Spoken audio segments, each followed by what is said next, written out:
এয়াই মোৰ শেষ চকু পানী। আৰু মই নেকান্দো তেওঁৰ কাৰণে। চব শেষ কৰি দিলে, এজন মানুহ শেষ কৰি দিলে, এটা সত্তা আপোনালোকে শেষ কৰি দিলে, এখন সমাজ শেষ কৰি দিছে আপোনালোকে, এটা ভৱিষ্যত শেষ কৰি দিছে। তেওঁ ক'লে বাৰ্থডেটো খাই লওঁ, তোমাৰো বাৰ্থডেটো হৈ লওক, 6 তাৰিখে যাম। ঠিক আছে। সকলো ঠিক ঠাক কৰি মই তেওঁক 6 তাৰিখে পুৱা 4:50 মই ঘৰৰ পৰা বিদায় দিছোঁ অৰুণাচললৈ বুলি তেওঁ গৈছে। তেওঁৰ লক্ষ্যস্থান আছিলে অনিনি। মোক কৈছিলে মই ঢলা শদিয়া হৈ যাম, ল'ৰাকেইজন তাতে ৰৈ থাকিব, ঢলা শদিয়া ব্ৰিজত তেওঁলোকে ফটো মাৰি থাকিব, মই তাতে গৈ লগ পাম। তেওঁক বিদায় দিলোঁ। 5টালৈ 10 মিনিট থাকোঁতে মোৰ এখন ব্যক্তিগত বিদ্যালয়ত মই চাকৰি কৰোঁ। ৰাতিপুৱাটো সম্পূৰ্ণ মই ব্যস্ত। 8 বজাত যেতিয়া মই স্কুললৈ যাবলৈ বুলি সাজু হৈছোঁ, মই চাহকাপ হাতত তুলি লৈছোঁ, তেওঁৰ ফোন আহিছে। তেওঁ মোক ফোন কৰি কৈছে যে হিয়া মই শদিয়াত খালোঁ, ব্ৰেকফাষ্ট কৰিলোঁ, এতিয়া মই পাহাৰত উঠিছোঁ। লাউড স্পীকাৰত মই ফোনটো দিছোঁ। কৈছে ল'ৰাটোক দিয়াচোন, মমক দিয়া, তাক আমি মম বুলি মাতোঁ। মমই কৈছে দেউতা তুমি কোনখন পাহাৰত উঠিছা? তেতিয়া তেওঁ কৈছে মই জেগাটো গম পোৱা নাই, মই তোমাক পিছত ফোন কৰিম। এপিনে গৈ মই এটা লেক পাম, মই তাত তোমাৰ লেকটোত মই ভিডিঅ' কল কৰিম। যদি মই নেট নাপাওঁ তেতিয়াহ'লে মই ভিডিঅ' কৰি থৈ দিম, মই তোমাক গৈ পেলাই তোমাক দি দিম ভিডিঅ'টো। স্কুলত মোৰ পৰীক্ষা হৈ আছে। মই ক'লোঁ 11 বজালৈকে মই বিজি থাকিম, স্কুলত আমাৰ ফোন এলাও নাই ক্লাছত, যিহেতু আমি সৰু সৰু ল'ৰা ছোৱালীক পঢ়াওঁ, সেইবাবে ফোনটো পৰাপক্ষত আমি আঁতৰাই থওঁ, হাতত থাকিলেও আমি ফোন ৰিচিভ নকৰোঁ। সেইবাবে মই ক'লোঁ তুমি 11 বজাৰ পিছত মোলৈ ফোন কৰিবা। প্ৰায় 11:20 হৈছে, মই স্কুলৰ পৰা নামি আহিছোঁ। আহোঁতে ৰাস্তাত থাকোঁতে তেওঁ মোক ভিডিঅ' কল কৰিছে। ভিডিঅ' কল কৰি মোক কৈছে মই আহি এজেগাত ৰৈছোঁহি, তোমালোকক চাবলৈ ফোন কৰিলোঁ, চোৱা মই ক'ত ৰৈছোঁ। সেইটো সময়ত মোৰ সময় নাছিলে যে মই তেওঁৰ ভিডিঅ'টো চাম। মই তেওঁক ক'লোঁ যে মই ঘৰ পাই লওঁ ৰ'বা, মই ফোন কৰিম তোমালৈ। ক'লে তুমি মমক দেখুৱাচোন। ল'ৰাটোক মই হাতত ফোনটো তুলি দিলোঁ। সি দেখিলে, তাক এনেকৈ হাই মম এনেকৈ ক'লে, কৈ পেলাই ক'লে মই অলপ দেৰি পিছত তোমাক ফোন কৰিছোঁ, তুমি এটা ঘৰলৈ যোৱা। মই ফোনটো থলোঁ, থৈ পেলাই 20 মিনিট মোৰ টাউনত সৰু সুৰা কাম আছিলে, কাম বন কৰি অতি বেছি 20 মিনিটৰ পিছত মই ঘৰ পাইছোঁহি।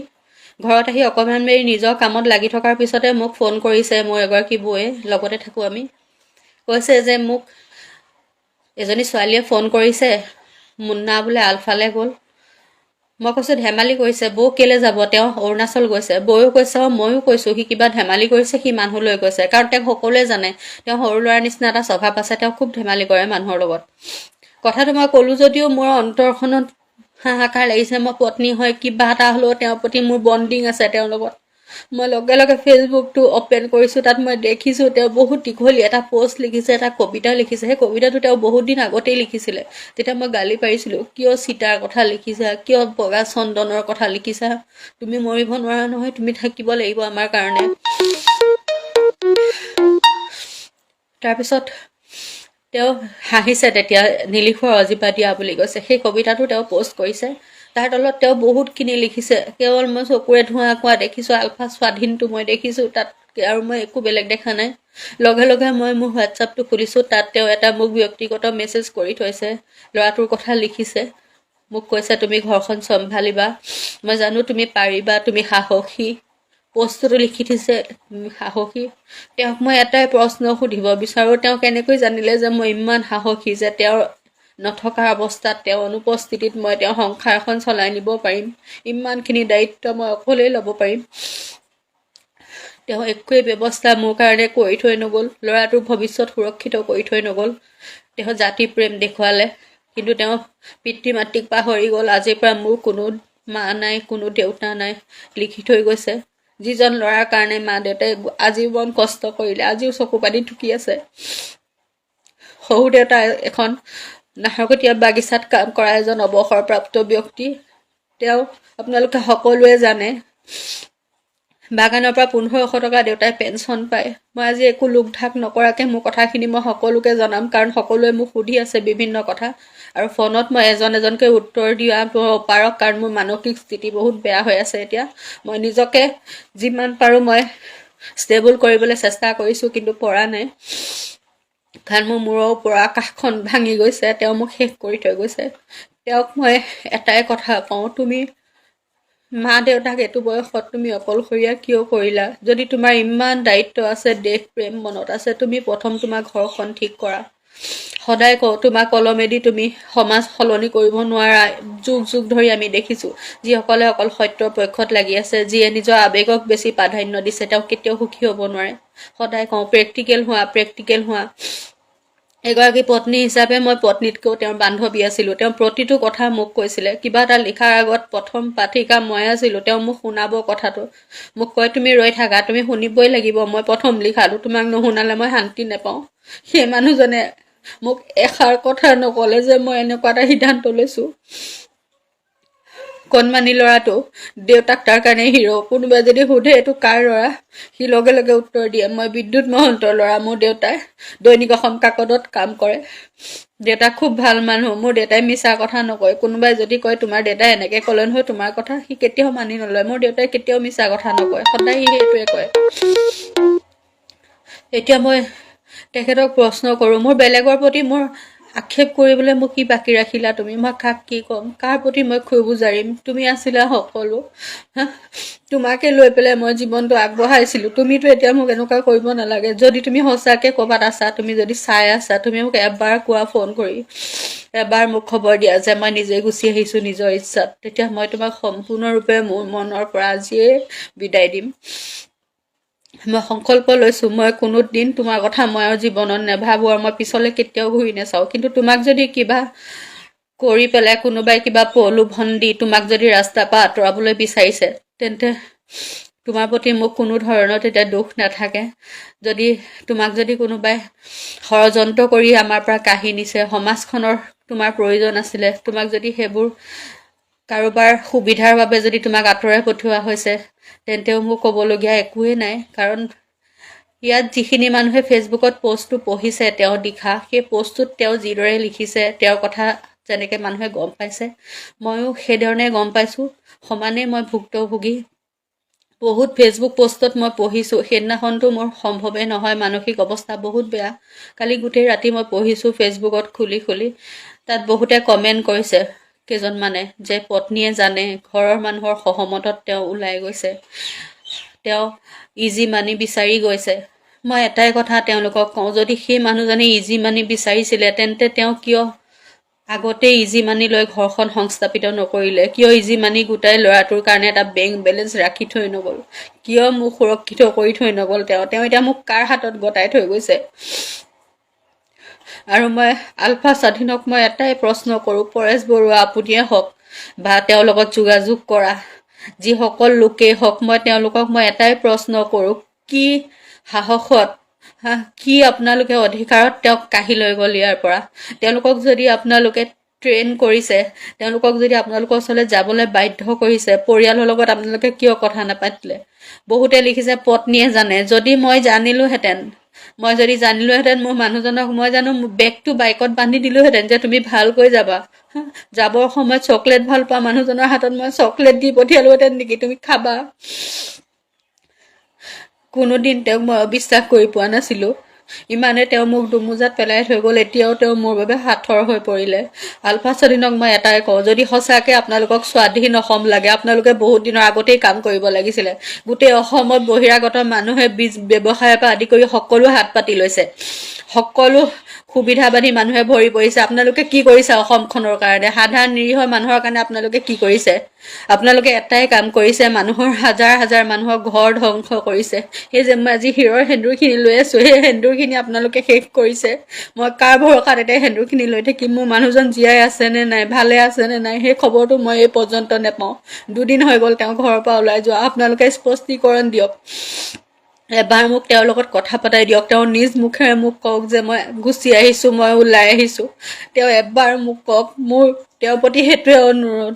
আৰু আলফাৰ প্ৰতি মোৰ গোটেই জীৱন ক্ষোভ থাকিব। মই তেওঁলোকক মই নিজৰ মনৰ পৰা মই বুকুখনত ধৰি মই হাও দিছোঁ, কোনো দিন তেওঁলোকে স্বাধীন অসম নাপায়। যদি মই এইটো কোৱাৰ কাৰণে মই আপোনালোকৰ ওচৰত দুখী হয়, বন্দুকটো লৈ আহিব, মোক মাৰি থৈ যাব, মোৰ পৰিয়ালটো শেষ কৰি থৈ যাব, মই ল'ৰাটো উলিয়াই দিম, তাকো শেষ কৰি থৈ যাব। আমাক ক'বলগীয়া আৰু একোৱে নাই, পৰিয়ালটোত মুঠতে একোৱে নাইকিয়া হৈ থাকিলে। আপোনালোকে যদি এনেকৈ মানুহবোৰ লৈ যাব পাৰে, তেন্তে আপোনালোকে বহুত কাম কৰিব পাৰিব লাগিছিলে। আজিলৈকে কি কৰিলে আপোনালোকে? চব সুবিধা সুবিধাবাদী চৰকাৰৰ বিপক্ষে এদিন মাত মাতি তাৰপিছতে আপোনালোকৰ যেতিয়া বেংক বেলেঞ্চ আহি যায়, যেতিয়া আপোনালোকৰ পইচা গোট খাই যায়, মৰণাস্ত্ৰ কিনিবলৈ আপোনালোকে পইচা পায়, খাবলৈ চাউলখিনি পায়, লগে লগে আপোনালোকৰ এই স্বাধীনতাৰ গোটেই সপোনখিনি আপোনালোকে তাতে শেষ কৰি পেলাইছে। নিজক বিক্ৰী কৰা মানুহ হয় আপোনালোকে, সুবিধাবাদী, পুৰা সুবিধাবাদী। মই নিজৰ মনৰ পৰা কৈছোঁ, মই কোনোদিন মই আলফাক ভাল নাপাওঁ আৰু কোনোদিন মই ভাল পাব নোৱাৰোঁ। তেওঁলোকৰ প্ৰতি সদায় মোৰ মনত আগৰ পৰাই ক্ষোভ আছে। তেওঁলোকে অকল সাধাৰণ মানুহৰ বেয়াৰ কাৰণে কাম কৰি আছে, কোনো মানুহৰ মই ভাল কৰা দেখা নাই আজিলৈকে। আজি আপোনালোকে আলফা হৈ তাত ভাবিত ঘূৰি আছে, কাইলৈ চালফা হৈ আপোনালোকে ঘূৰি আহি সেই নিৰীহ মানুহখিনিৰ ওপৰত অত্যাচাৰ কৰে। আলফা হৈ যাৰ ঘৰত আহি ভাত খাব, চালফা হৈ সেই ঘৰ মানুহক আহি আৰ্মিক লৈ আহি দেখাব যে এই ঘৰ মানুহক আমি ভাত খাইছিলোঁ, তেন্তে আপোনালোকৰ সত্যবাদিতা ক'ত?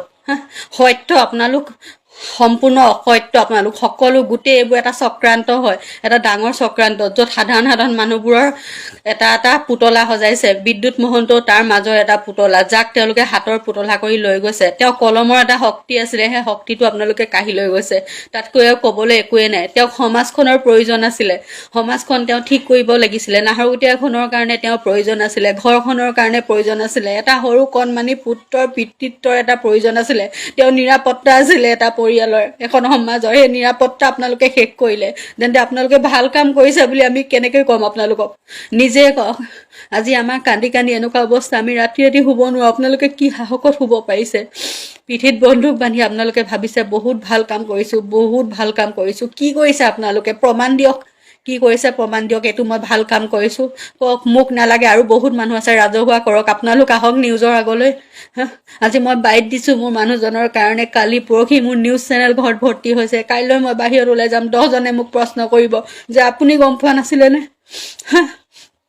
ইমান বছৰৰ এটা সম্পৰ্ক আপোনালোকে শেষ কৰিলে। এতিয়া আপোনালোকৰ এজেণ্টবোৰ বুলিয়ে ক'ম, তেওঁলোকৰ মানুহেই আমাৰ এতিয়া ৰাইজক ক'ব যে পত্নীয়ে জানে, পৰিয়ালে জানে। পৰিয়ালৰ কাৰণে মানুহজনতকৈ বাৰু টকা পইচা বেছি নে? জানি শুনি কোনোবাই বাৰু পঠিয়াবনে যোৱা তুমি বন্দুক তোলা, তুমি জংঘলত থাকা, আমাক তোমাৰ প্ৰয়োজন নাই?